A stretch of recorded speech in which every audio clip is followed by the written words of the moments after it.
Hi, I'm Alex Pault, Editor-at-Large for Electronic Design, and I'm here at the PCIM show in Nuremberg with my good friend and friend of the show, Fabian Schiffer, with Infineon.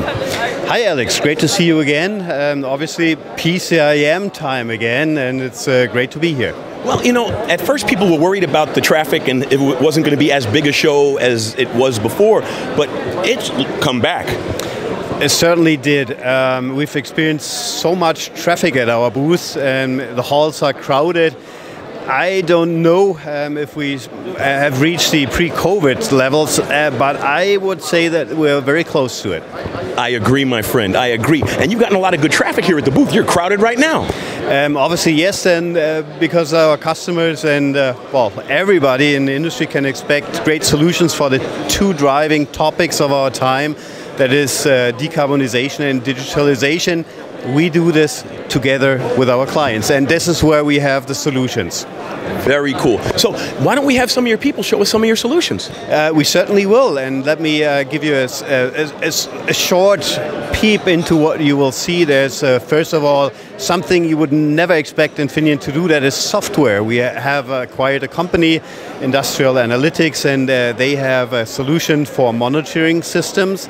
That's for a starter. We also have XHP2, which is a housing for our cool SiC solution, obviously aiming at high power, that is traction in this case, and we also have something very interesting, that is chip embedding in PCB. Hi, my name is Florian, I'm from Industrial Analytics, and today we are here at the Infineon Technologies booth at PCIM at 2023. And I have brought to you our compressor live demo, which I will show to you in a short while. So what you see here, first of all, we most of the time start our work with building digital twins of assets. So here, for instance, we have a air compressing gas compressor, and what you can see here is, for instance, the electric motor, the gear shaft, the compressor stage, the valve, and the intercooler, and we basically take the sensor data coming from each of these components and map this in a digital twin so that we can see the correlation of each component within the machine.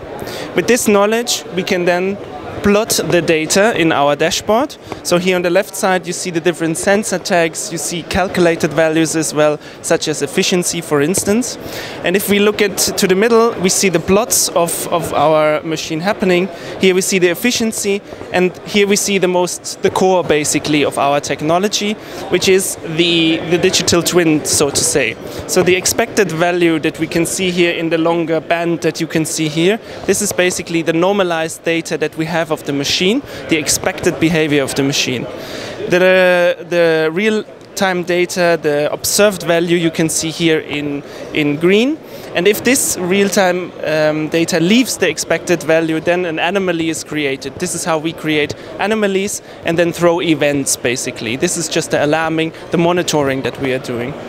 And where comes the AI into place is especially in these events. So here we see basically a Kanban board. That's how our operators use the event dashboard.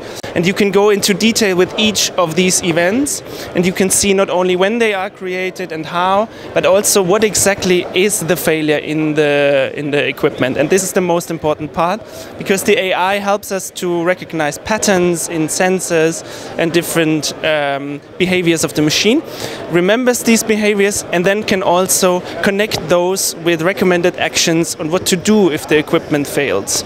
These kind of recommended actions we then also connect with SAP work orders, so that, for instance, the assets can be maintained most efficiently.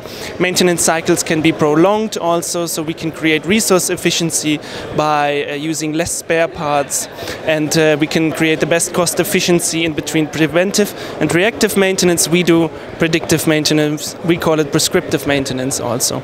And yeah, further benefits of our software is also that because we have this large machinery insights, we can also do energy management, because we know when inefficiencies in the energy, in the behavior of the machine occurs. Yeah. This is our live demo, and if you want to see more, you can always contact me online or visit our webpage, industrialanalytics.io. Hello everyone, my name is Diana Tsar and we are here at the Infineon booth, and I would like to talk to you about our highlighted product at this year's PCIM. This product you can see right here in my hand. So this is our latest XHP2 module. This is actually our highest voltage rated power module with silicon carbide chips inside. So we are talking about 3300 volts, cool SiC MOSFET in XHP2 package. This product is targeting demanding industrial applications like traction. And when we speak about such applications, key innovations here are driven by trends of power density increase and energy efficiency. This product, with its 3300 volts and 1000 amperes in its 140 times 100 millimeters footprint, is perfectly addressing the trend of increased power density. On top of that, this product has very low losses, so we are talking about RDS(on) of only 2 milliohms at room temperature, and by this we are also addressing the trend of energy efficiency. When we talk about traction application, one key point here is also reliability. So trains need to operate in very harsh environmental conditions for long service lifetimes, so for 30 years or longer. This is why this product comes with Infineon's reliable .xt interconnection technology, which boosts the cycling capabilities and lifetime of this product. So we're talking about power modules for traction application, and with this demo here, we are playing with one very interesting customer benefit that this module can bring you. And this is audible noise reduction of noise coming from the motor if you use power module switching at high frequencies. And this is why this gentleman is here, relaxing in a chair, enjoying the very pleasant sound of a quiet train ride powered by silicon carbide power modules. In addition to this, we have this PEP demonstrator, which we have built to demonstrate that our new power module can perform perfectly well in demanding traction application. What you can see here, you can see two of our 3300 volts XHP2 modules mounted on a liquid cooling plate. These are the AC bus bars with current sensor. This is a DC bus bar with film capacitors here and a voltage sensor right over here. The whole structure is actually twice as big, so you can imagine it as being mirrored over here. So you can mount 4 modules in total here. So 2 modules on each side of this liquid cooling plate. I have a pleasure to introduce you a little bit to the chip embedding. But I'm gonna tell you from the very beginning what the chip embedding is. And the chip embedding consists of one silicon carbide device, which is embedded, or let's say inserted into the copper piece like this. And later on, this semiconductor switch is implemented into the PCB. When we see the PCB, the semiconductor is invisible because it is actually inside, which is here. You see those 2 copper stripes, which represents the cut of those 2 semiconductors, which are composed into the hard bridge.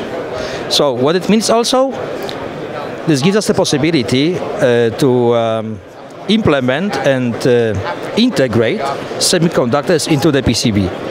Following that, we can assemble all electrical components on this PCB.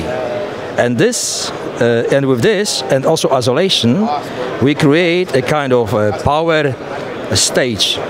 Now, if you could tell me why we do that, as we are being on the PCIM and we see so many different packages with semiconductor inside, with different topologies, then you will ask, why we do that? And the answer is, because we optimize. With this PCB, and these 2 switches, we have achieved the strain inductance of 2 nanohenry. That means we can switch faster. And with this, we can squeeze each ampere of the semiconductor, of the silicon carbide. And with this, we will be saving around about 10% of losses, which we utilize for more power or more efficiency. This is why we believe, together with the Schweizer Electronic, which made the board for us, we believe in the future we can create the better future with the chip embedding. Thank you very much. Those are some really interesting demonstrations, Fabian. I'm really glad you showed them to us. Well, I'm very happy that you took your time to come visit, Alex. As always, you're welcome anytime.